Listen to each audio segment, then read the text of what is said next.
क्या होता है जब किसी इंसान की आखिरी सांस उसके शरीर को छोड़ देती है? क्या वाकई सब कुछ खत्म हो जाता है या असली सफर तभी शुरू होता है? गरुड़ पुराण कहता है, मृत्यु अंत नहीं, वह आत्मा की नई यात्रा की शुरुआत है।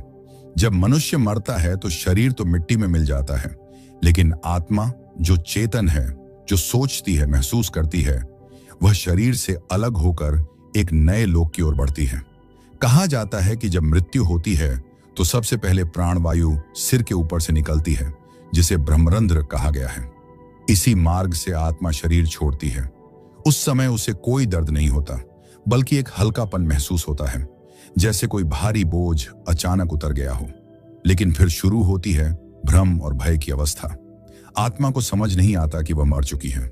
वह अपने घर, अपने परिवार, अपने शरीर को देखती है, लेकिन कोई उसे देख नहीं सकता। वह अपने बेटे को रोते हुए देखती है, अपनी पत्नी को टूटते हुए देखती है, पर कुछ कर नहीं पाती। गरुड़ पुराण में कहा गया है, मृत्यु के तुरंत बाद आत्मा 12 मुहूर्त लगभग 4 घंटे 48 मिनट तक अपने आसपास के वातावरण में भटकती रहती है। वह यह समझने की कोशिश करती है कि आखिर हुआ क्या है। अब सवाल उठता है, मृत्यु के 24 घंटे बाद आत्मा अपने घर क्यों लौटती है? गरुड़ पुराण और स्कंद पुराण दोनों बताते हैं कि आत्मा का सबसे पहला आकर्षण वही स्थान होता है जहां उसने जीवन के सबसे अधिक भावनात्मक क्षण बिताए होते हैं, उसका घर। पहले 24 घंटे आत्मा अपने प्रियजनों के आसपास रहती है। वह देखती है कि लोग उसे कैसे याद कर रहे हैं, कैसे रो रहे हैं, कैसे उसकी चीजों को संभाल रहे हैं। पुराणों में कहा गया है कि यह समय आत्मा के लिए सबसे कठिन होता है, क्योंकि उसे पहली बार यह एहसास होता है कि अब वह इस संसार की नहीं रही। वह कई बार पुकारने की कोशिश करती है, मैं यही हूं, मुझे देखो, मत रो, पर कोई नहीं सुनता। उसका स्वर केवल सूक्ष्म लोक में गूंजता है। इसीलिए गरुड़ पुराण कहता है, मृत्यु के बाद पहले दिन आत्मा अपने घर के प्रत्येक कोने में जाती है। वह अपने बिस्तर के पास, अपने पूजा स्थल में, अपने बच्चों के सिरहाने तक जाती है। इस समय आत्मा का भावनात्मक बंधन अत्यधिक प्रबल होता है। अगर परिवार शांत रहे, प्रार्थना करे, तो आत्मा को शांति मिलती है और वह आगे की यात्रा पर बढ़ती है। लेकिन अगर परिवार में विलाप और दुख अत्यधिक हो तो आत्मा बंध जाती है और उसका प्रस्थान कठिन हो जाता है। 24 घंटे पूरे होते ही यमलोक के दूत, जिन्हें यमदूत कहा गया है, आत्मा के पास आते हैं। गरुड़ पुराण में लिखा है, जब आत्मा का पृथ्वी पर समय समाप्त हो जाता है तो 2 यमदूत उसके समीप आते हैं, जिनका रूप अग्नि के समान तेजस्वी और भयावह होता है। वे आत्मा से कहते हैं, अब चलो, तुम्हारे कर्मों का लेखा जोखा तैयार है। कुछ आत्माएं उनसे भयभीत हो जाती हैं, तो कुछ नम्र होकर साथ चल देती हैं। यमदूत आत्मा को एक सूक्ष्म रस्सी से बांधते हैं ताकि वह दिशा न खो दे। फिर वे उसे आकाश मार्ग से यमलोक की ओर ले जाते हैं। कहा गया है कि इस यात्रा में आत्मा को पृथ्वी से यमपुरी तक पहुंचने में 17 दिन लगते हैं। हर दिन वह अपने पिछले जीवन की एक एक गलती, एक एक कर्म अपने सामने देखती है। जो अच्छा किया उसका प्रकाश उसे सहारा देता है, और जो बुरा किया उसका अंधकार उसे डराता है। यमलोक में एक विशाल सभा होती है। चित्रगुप्त यमराज के दाहिने हाथ आत्मा का पूरा लेखा जोखा सामने रखते हैं। एक एक कर्म, एक एक विचार, यहां तक कि एक भावना तक, कुछ भी छुपा नहीं रहता। फिर यमराज कहते हैं, मनुष्य को वही फल मिलता है जो उसने अपने कर्मों से बोया है। यहां कोई जाति, धर्म, अमीरी या गरीबी नहीं देखी जाती, सिर्फ कर्म। गरुड़ पुराण में कहा गया है, यदि किसी ने दूसरों की मदद की, धर्म का पालन किया, तो उसके लिए मार्ग सरल होता है, और जिसने पाप किए उसके लिए मार्ग पीड़ाओं से भरा होता है। यमलोक में निर्णय होने के बाद आत्मा के लिए 3 रास्ते खुलते हैं।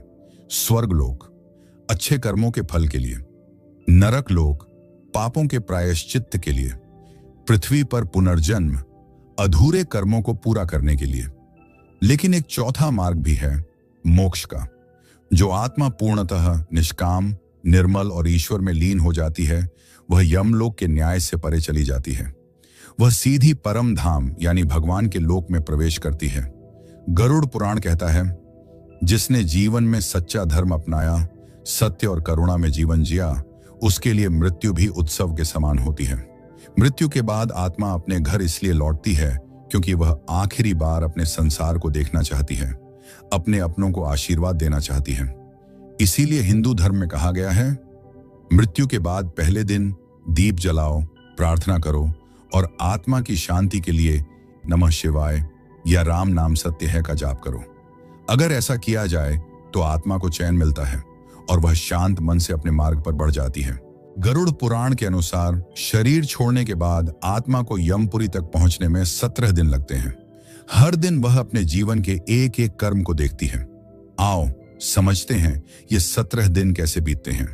पहला दिन आत्मा अपने घर में रहती है। वह देखती है कि लोग उसके लिए रो रहे हैं। उसके शरीर को अंतिम संस्कार की तैयारी की जा रही है। वह अपने बेटे को पुकारती है, मत रो, मैं यहीं हूं। लेकिन कोई उसे सुन नहीं सकता। यह दिन सबसे भावनात्मक और कठिन होता है। दूसरे दिन अब आत्मा धीरे धीरे अपने शरीर से दूरी महसूस करने लगती है।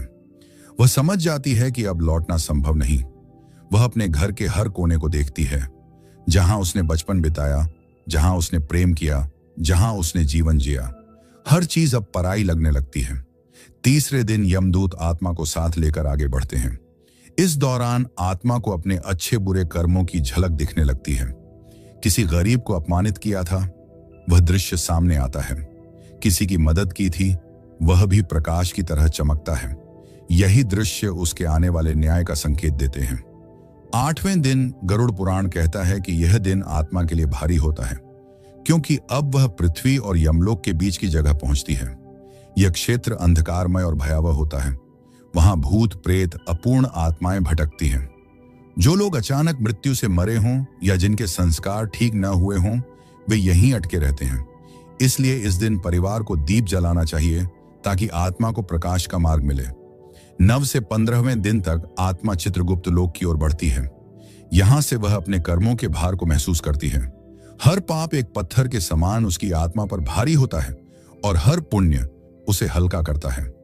इस दौरान परिवार में श्राद्ध कर्म किए जाते हैं, जिससे आत्मा को पिंडदान के माध्यम से ऊर्जा और मार्गदर्शन मिलता है। 16वां दिन अब आत्मा यमपुरी के द्वार तक पहुंच जाती है।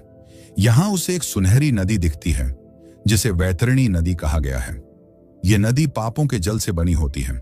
जो व्यक्ति धर्मी होता है उसके लिए यह नदी फूलों के सेतु जैसी बन जाती है, और जो पापी होता है उसके लिए यह नदी खौलते लावे जैसी जलती है। 17वां दिन अब आत्मा यमराज के दरबार में पहुंचती है। वहां उसका स्वागत नहीं बल्कि न्याय होता है। हर कर्म के लिए सवाल पूछा जाता है, तुमने यह क्यों किया, किस भावना से किया। आत्मा के पास कोई झूठ बोलने की शक्ति नहीं होती। वह केवल सत्य बोलती है और उसी सत्य के आधार पर उसका अगला मार्ग तय होता है। गरुड़ पुराण में 28 प्रकार के नरकों का वर्णन है, जहां आत्मा अपने पापों का फल भोगती है। यह सिर्फ दंड नहीं बल्कि सुधार की प्रक्रिया है। कुछ मुख्य नरकों का वर्णन इस प्रकार है। रौरव नरक, यह उन लोगों के लिए है जिन्होंने दूसरों को कष्ट देकर आनंद पाया। यहां आत्मा को वही पीड़ा महसूस कराई जाती है जो उसने दूसरों को दी थी। कालसूत्र नरक, यह नरक उन लोगों के लिए है जो झूठ, धोखा और विश्वासघात करते हैं। यहां भूमि अग्नि के समान जलती है और आत्मा को गर्म हवा झुलसाती है। असिपत्र वर्ण नरक, यह उन लोगों के लिए है जो अपने माता पिता का अपमान करते हैं। यहां पेड़ों के पत्ते तलवार की धार जैसे होते हैं और आत्मा उनके बीच फंसती है। शूकरमुख नरक, जो व्यक्ति झूठे आरोप लगाकर निर्दोषों को दुख देते हैं, वे यहां आते हैं। यहां हर शब्द, हर झूठ का दंश आत्मा को महसूस कराया जाता है। लेकिन ध्यान दो, गरुड़ पुराण कहता है कि यह सब स्थायी नहीं है। जैसे जेल सजा खत्म होने पर कोई बाहर आता है, वैसे ही आत्मा भी अपने पापों का फल भोग कर फिर से जन्म लेती है। स्वर्ग लोक को सुखमय क्षेत्र कहा गया है। यहां आत्मा को प्रकाश, संगीत और सुगंध से घिरा अनुभव होता है। यहां कोई भय नहीं, कोई पीड़ा नहीं। हर आत्मा अपनी इच्छाओं को बिना नुकसान पहुंचाए पूरा कर सकती है। गरुड़ पुराण कहता है, जो मनुष्य धर्म, दान और करुणा के मार्ग पर चलता है, वह स्वर्ग में दिव्य आनंद का अधिकारी होता है। स्वर्ग में आत्मा अपने पुण्यों का फल भोगती है, लेकिन यह भी स्थायी नहीं। जब पुण्य समाप्त हो जाते हैं तो आत्मा को पुनः पृथ्वी पर आना पड़ता है। अब आता है सबसे रहस्यमय चरण, पुनर्जन्म। गरुड़ पुराण, उपनिषद और गीता तीनों कहते हैं कि आत्मा न जन्म लेती है न मरती है, वह केवल शरीर बदलती है, जैसे मनुष्य पुराने वस्त्र उतारकर नए पहनता है। यमराज आत्मा से पूछते हैं, क्या तुम अपने पिछले कर्मों को सुधारना चाहती हो? यदि आत्मा सहमति देती है तो उसे नया शरीर दिया जाता है और वह गर्भ में प्रवेश करती है। उसका नया जन्म तय होता है उसके कर्मों के अनुसार। यदि उसने दान, प्रेम और सत्य का जीवन जिया तो उसे उत्तम कुल में जन्म मिलता है, और यदि उसने घृणा, हिंसा और लोभ किया तो वह निम्न योनियों में जन्म ले सकती है। मोक्ष का अर्थ है जन्म और मृत्यु के चक्र से मुक्ति। मोक्ष वही आत्मा प्राप्त करती है जो अपने सभी कर्मों के बंधन से मुक्त होती है, जो ईश्वर को जान लेती है। गरुड़ पुराण में कहा गया है, जिसने नाम स्मरण किया, जिसने सेवा की और जिसने अपने अहंकार को मिटा दिया, वह जन्म के बंधन से परे चला जाता है। मोक्ष के बाद आत्मा ब्रह्म में विलीन हो जाती है, जैसे बूंद सागर में। अब वह लौटती नहीं, बस शांति बन जाती है। इस पूरी यात्रा का सार यही है भाई, जीवन अमूल्य है। हम यहाँ कुछ समय के लिए हैं, पर हमारे कर्म सदा के लिए रहते हैं। जो आज हम सोचते हैं, बोलते हैं, करते हैं, वही तय करता है कि हमारी आत्मा कहाँ जाएगी। इसलिए जब तक सांस है, सत्कर्म करो, किसी को दुख मत दो और ईश्वर का नाम लेना कभी मत भूलो। जब मृत्यु आएगी तो वही नाम और वही कर्म तुम्हें पार ले जाएंगे।